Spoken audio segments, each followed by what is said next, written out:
And they did not realize, essentially, what they're now realizing. What they're realizing is that you can't judge safety in the number of dollars you have. You have to judge it in the amount of buying power you have. And so if you lose money to lose buying power because of inflation, you need a compensating return. So for example, with an 8% inflation and a near zero interest rate, you just lost 8% of your buying power.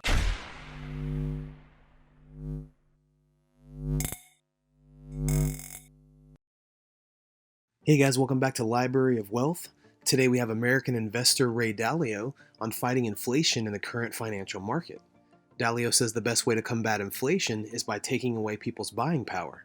This means less borrowing and less liquidity, which negatively affects markets by causing them to go down. Dalio believes what took us into recession was large injections of debt and money. There has been a significant amount of money that has been given away, so as people spend more, prices rise.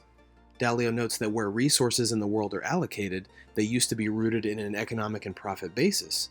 Now, materials are issued by political and ideological anxieties. Let's listen as Ray Dalio talks about the rise of inflation and the periods of stagnation we're seeing now. Don't forget to like and subscribe if you enjoy the content we do here on this channel. Let's get right into the video. The way you fight inflation is taking away buying power from people. I mean, that's how you do it, right?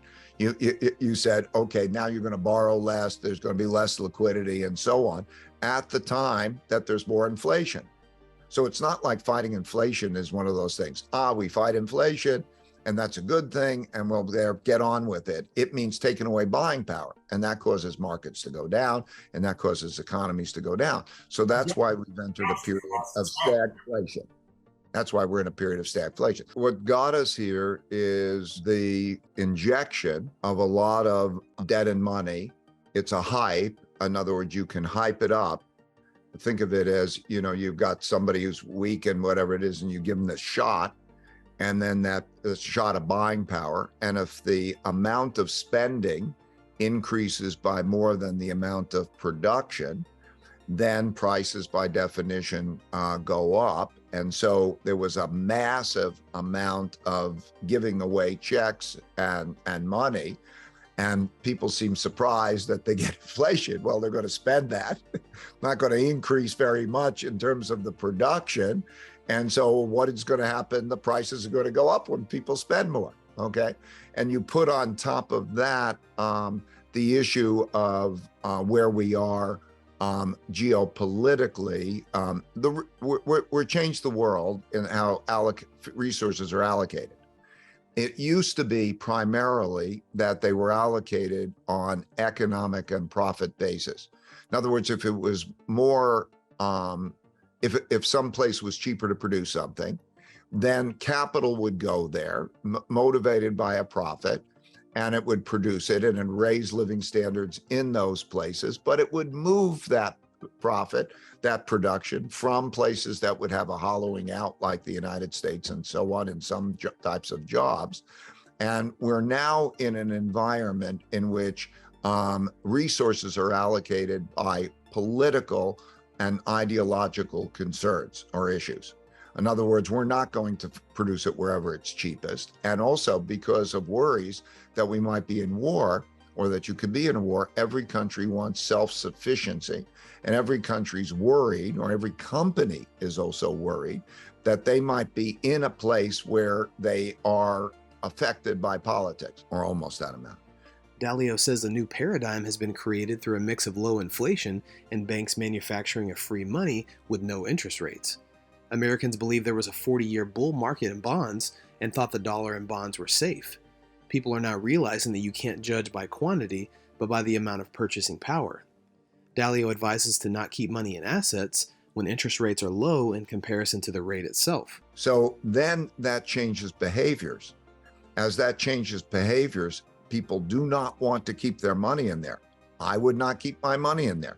As long as interest rates are low in relationship to the inflation rate and the likely inflation rate, you're going to lose buying power. So that's why you see money moving. It's better to borrow than to lend, and moving out of that. What that does is it creates a difficulty for the Federal Reserve. because not only the amount of bonds that have to be sold are no longer the amount of the deficit, the trade, how many bonds do you have to sell? Well, it's the amount of our deficit. We have to sell bonds for that. And if there's other selling of bonds because they're not good returns, then there has to be more and more selling. And then you have the Federal Reserve choosing to sell, that they're going to sell $1.1 trillion of bonds. So who's going to buy all these bonds? So when you look at that, that means that there's a big tightening of credit. We need to fight inflation. And therefore, it's good that they're catching up. They were behind it. That's why we're in a period of stagflation. Central bank is going to try to find a middle ground, but there's a lot of debt and somebody's got to be paid back, and you're either going to get paid back in real money or you're going to get paid back in deflated money. And because they want to deal with both of those things and try to have a middle course, it'll produce stagflation. So what that means really is for investors is, in my opinion, don't hold money in those assets that have those kind of low returns. And then many of the bubble assets, always at the end of a paradigm, people who extrapolate what happened over the last 10 years, and they're sure it's going to happen in the future. We're in that part of the cycle. You could either maintain a balanced portfolio through that, in which case, if you're having something like the all-weather portfolio or something, or the all-seasons portfolio that you have, that'll have that type. That's the type of time when you have the correction, but you maintain that type of balanced portfolio, because you're also seeing that the inflation hedge asset part of that portfolio does very well, although it doesn't compensate for the whole, and you ride through it, or you make the tactical moves that navigate it. So I would say that that's important. And I think international diversification is also important. Dalio believes we are in a time of stagnation because central banks are trying to find a happy medium between having debts repaid in proper money or money that's highly inflated.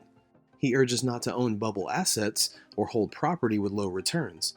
Dalio feels we are in the part of the cycle where it's important to maintain a balanced portfolio. The inflation hedge area of that portfolio does extremely well, although it doesn't make up for the rest.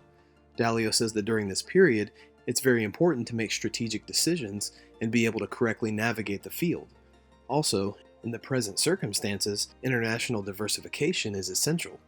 What do you guys think of Ray Dalio's business strategies for these difficult economic times? Let us know in the comments below. Thank you so much for watching. Don't forget to like and subscribe. This is Library of Wealth. We'll see you in the next video.